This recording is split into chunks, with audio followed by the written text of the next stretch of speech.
You are the second Grandmaster from Goa. What was the chess culture back then when you started? When I was 8 or 9, 10, around this age, I started playing mostly outside Goa because in Goa there was not much for me to play. You mentioned Vishnu Prasanna, sir. He also coached Gukesh. What is so Yeah, special about his coaching? he started encouraging me to ask questions like, "Why am I doing this? What is this all for?" Was you like a bookworm at some moment in your chess preparation? Reading certain books is like really important. If we take you back to the master section this year, what went wrong? Like I heard that you were sick at some point. I could not even like think properly, could not focus, nothing. Just my main intention was to finish as soon as possible and go back. How has it been for you, 2025, if we have to summarize it? I would say like my first half of 2025 was not at all good, but at least the last two tournaments they've gone pretty decently, and I think I would take that as a sign as what I'm doing has some effect and it's kind of working. Hello everyone, welcome to TOI Sports. This is Jyotirmoy Halder, and you are watching Chess with TOI. To fascinate us today, I have Grandmaster Leon Luke Mendonca with us on the show. Leon, thanks a lot for taking your time out, and thanks a lot for joining. Thank you very much. It's my pleasure. And I can see you wearing the Brazilian jersey, Brazilian football jersey. So, what is the story behind that? Because I'm very intrigued by the jersey. Actually, I was at a chess tournament and it was an international tournament, so some Brazilian players just decided to give me to this for some reason. Since you are from Goa, we all know that Goan public, they are crazy about football. Salgaoka, Dempo, so many big clubs from them. Do you also, take interest in watching football? I mean, I played football when I was young, but these days I play other sports, not football much, unfortunately. Yes, I follow of course. sports like, yeah, like mostly badminton, tennis, and yeah, I follow these sports. For our viewers, Leon recently joined second in the challenger section of Quant Box Chennai Grand Masters, and he was also the winner of the Vikings Challengers last year. He played the Master section this time, but due to some health issues, I feel we will get to that. He couldn't perform that well this year. We'll get to that point. But Leon, just to start off. Tell us how your interest in chess developed over years and how first you got interested in chess. So actually, my sister is older than me by 3 years, so she started playing chess at around 6 or 7 years old, and at that point I was like around 4 years old, and my parents would take her to a couple who was teaching chess locally just near our place, and yeah, she liked playing in the beginning, and my mother would also take her to some local tournaments, and I mean, I was younger than her, so I was just looking at what she would do most of the time. And so that's how I started playing, just because like it would be fun to play with her. And I liked to beat her at whatever she tried to start. So that's how I started with chess. And yeah, soon my parents enrolled me in that local. I mean the in the classes that they were giving, that local couple, and soon I started playing local tournaments in Goa as well. And yeah, it mostly just started out as a hobby and just something fun to do apart from school, and I guess it just continued from there. Tell us a bit about the chess culture you have in Goa because you are the second grandmaster from Goa. So, what was the chess culture back then when you started, and what is it now? Yeah, there was absolutely no chess culture in Goa. Even right now, it's not too popular compared to other cities, of course. But back then, it was absolutely nothing. I mean, none of my family members played chess, and it was just a total accident that chess came by. Like, I think my sister was gifted a chess set. That's how she started. So it was like a total accident. And yeah, there was no real chess culture. I mean, the coaches in Goa, like they are just they can bring you to a very I mean, a level which is not good enough to compete elsewhere. So it's not really too popular here in Goa. I mean, of course, Hmm. Goa is known more for football and that sort of stuff. But Hmm. yeah, there is no real chess culture, so it was an absolute accident. I feel that it must have been, difficult for you to grow as a chess player to level up your bar as well. So take us through that journey, that difficult period you might have faced. In the beginning, I was only with coaches in Goa, couple of coaches, like I mean, 4, 5 maybe in total, and they brought me to around 15, 1600, I would say. And at this point I was also just playing mostly in Goa as well, and here and there outside Goa, like places like Kerala, Mysore, Bangalore, Mangalore, these kind of places, just some rapid events here and there. But then at some point, like I also played in this World Youth Championship in Durban, South Africa. It was the under 8 section when I was 8 years old, Hmm. and I managed to win the bronze medal there. So after that, my parents realized, like, well, if we really want to take this further, then we'll have to make some sacrifices. So, like, since then, my dad kind of took a break from his job to just travel with me for more tournaments, because otherwise it would not be possible. My mom is a doctor at Goa Medical College, so that's like a Hmm. government job, and she couldn't leave it. So that's why my dad had to take a break from his job to travel with me. And of course, with that, it became a lot more serious. I mean, my whole thing with chess was a lot more serious. It was more than just playing as a side thing. And yes, we soon started going for training outside Goa, because we Hmm. realized that there's no more opportunities for me to grow as a player in Goa. So one of the first places we went to was Nagpur, where Mr. Akash Thakur is a FIDE master. He trained me for Okay. some time. That was really, really helpful for me. Hmm. And also Mr. Rajesh Bahadur in, I think, Bhopal, if I'm not mistaken, in Madhya Pradesh. No? Okay. And yeah, and then very soon I also moved to Mr. Ramesh. I mean, Grandmaster Ramesh, RB Ramesh. You Hmm. might have Hmm. heard of him by now. He's pretty Hmm. famous. Hmm.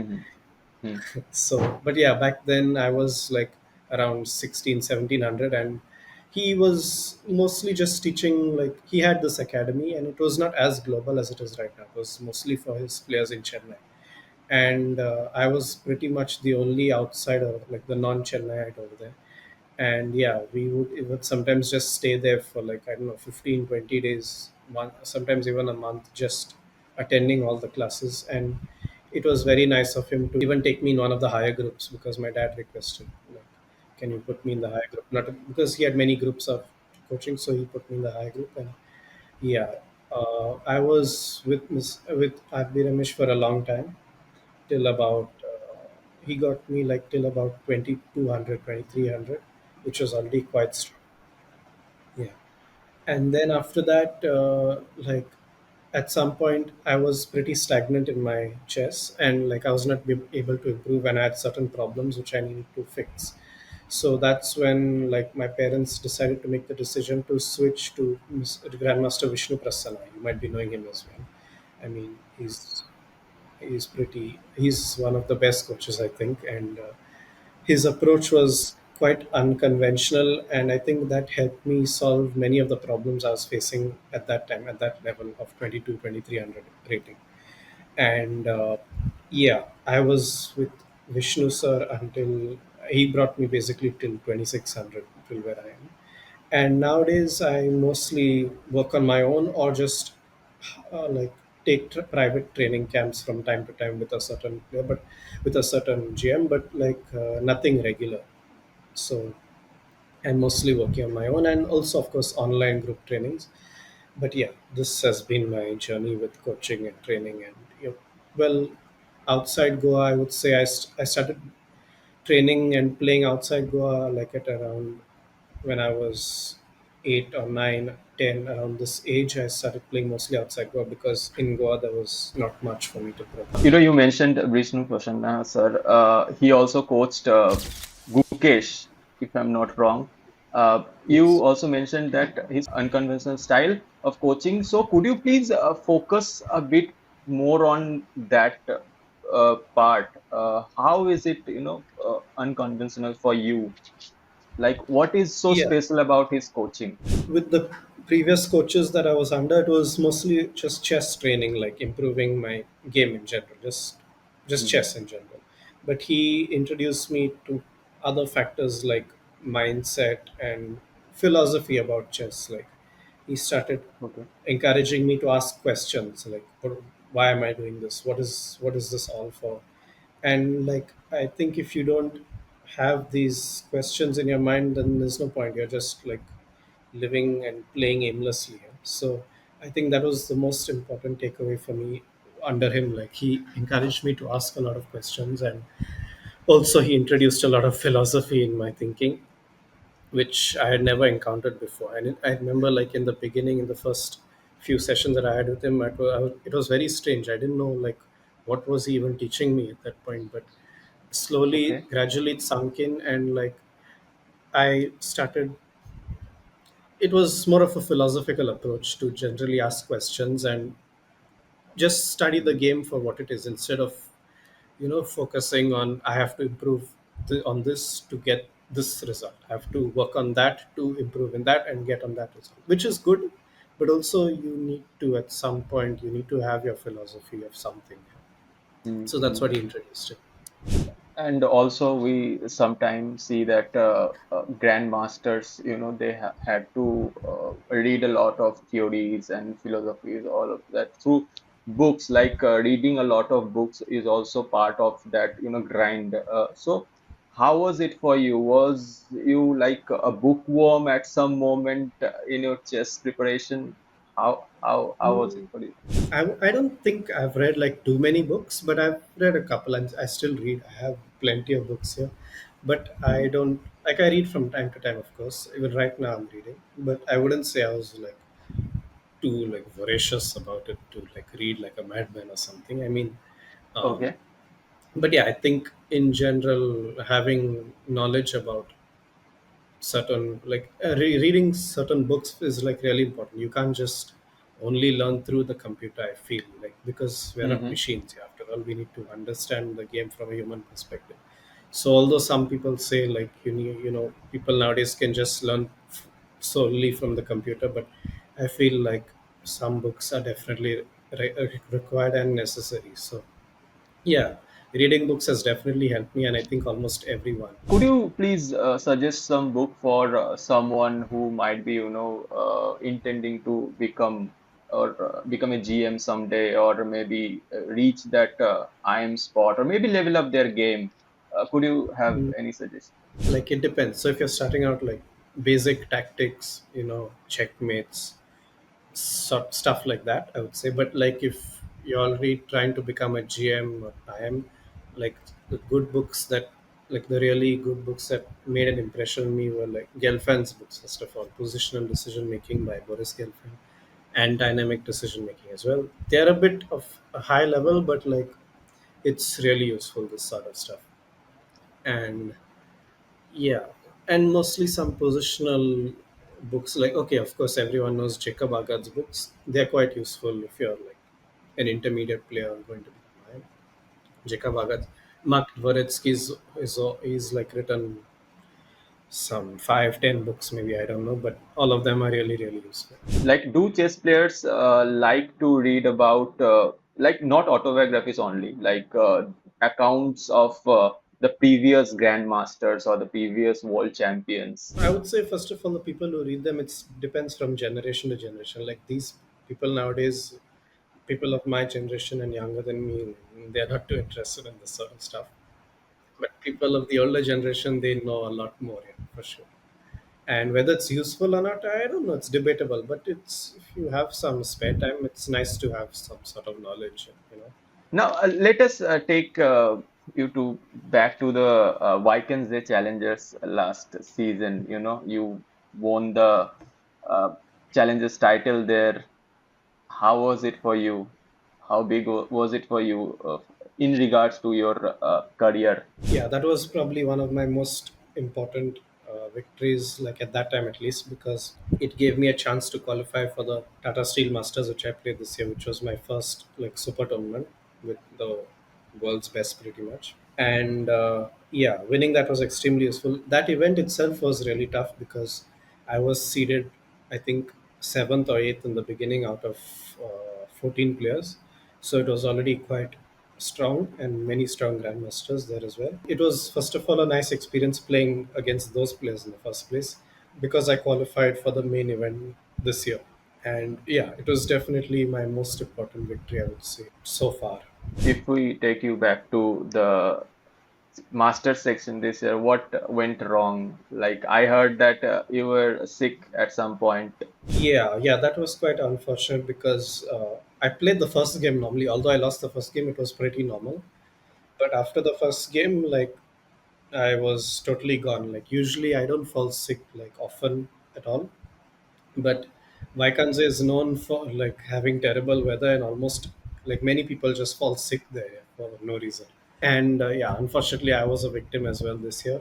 I mean, it was really painful because like I worked hard for this opportunity to play well, play, I mean, against such strong players, but I could not even give close to, I don't know, even 60% of my true strength because like I just wanted to go and sleep all the time. I was just exhausted, fatigued, everything. Yeah, I would probably sleep like 13 hours a day or something, and I would have no energy to prepare Oh, even the next day. oh, No okay. energy for anything, basically. My whole mindset during the game was to go back to the room. Yeah, so it was kind of unfortunate that it happened at such a crucial moment of my career. So pretty much half the tournament went like this. Like the first 7 rounds or so just went like this. I could not even like think properly, could not focus, nothing. Just my main intention was to finish as soon as possible and go back. But fortunately, after like taking some antibiotics, I had to start taking antibiotics, and after that, I got a lot better, pretty much close to back to normal. And I've started playing a lot better, at least in the second half of the tournament. And I think that also reflected a bit in my results. But in general, I was actually motivated to play. I wanted to play. I had the energy to play and prepare. And yeah, at least I got to play those games like against high level opponents. But yeah, it's unfortunate that half the tournament just went like that. Yeah, it was really sad, seeing you like that on the table. So how has it been for you, 2025, if we have to summarize it? Honestly, the first half was not good at all, and Vaikanze set the tone for that because, like, I played in a tournament in March in Uzbekistan, and then I played like I think 3 events in Sardinia, then Asian tournament in Ireland, and then the Sharjah Masters again in the UAE, and either they went like average or not too well, and then I kind of realized that I need to work on something. There's something stopping me from going to the next level. And so in around at around June, I kind of put some work into this and just looked at the previous results. Why, what is like a common pattern in these games that has not been going too well? And I think I've kind of found it, but now it's time to try and put it into practice. Yeah, so I would say like my first half of 2025 was not at all good, but at least the last two tournaments they've gone pretty decently, and I think I would take that as a sign as what I'm doing has some effect and it's kind of working for me. All the best from our end to you. Just Thank you. what are your future plans? Tournaments? Are you playing the Grand Swiss? Yeah.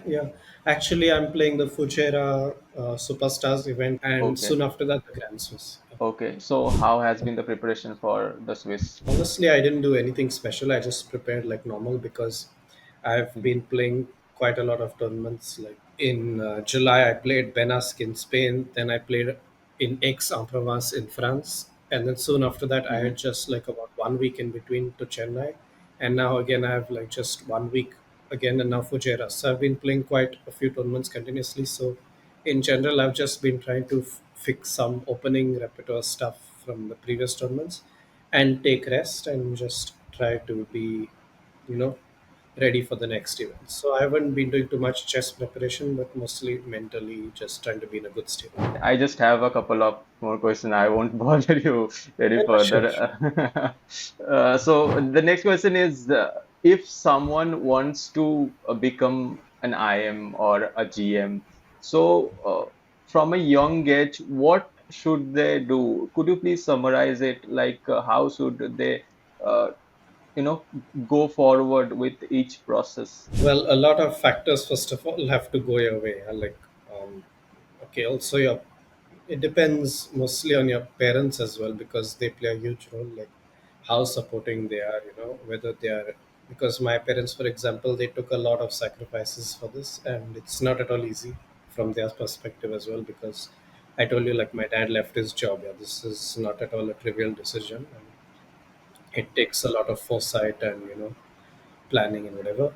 So, and it's not even like a guarantee that anything will happen. So, it takes a lot of sacrifices from your parents as well. And well, okay, also you need to be really, I guess, you need to really be passionate about the game, and you need to be willing to work hard for something. I think these are kind of basic for pretty much every sport. You have to just work and try to figure out strengths, weaknesses, you know, read stuff, work on chess in general.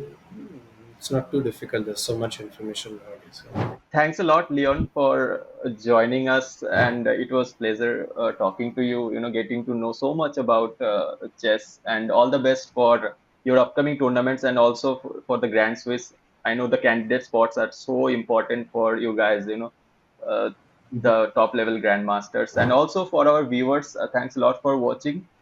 Give this show a thumbs up, and also subscribe to channel, and go to timesofindia.com. You can find all the interviews, all the pieces. We have features, we have news every day around chess and other sports as well. So thanks a lot for watching, and keep following TOI Sports. Thanks a lot.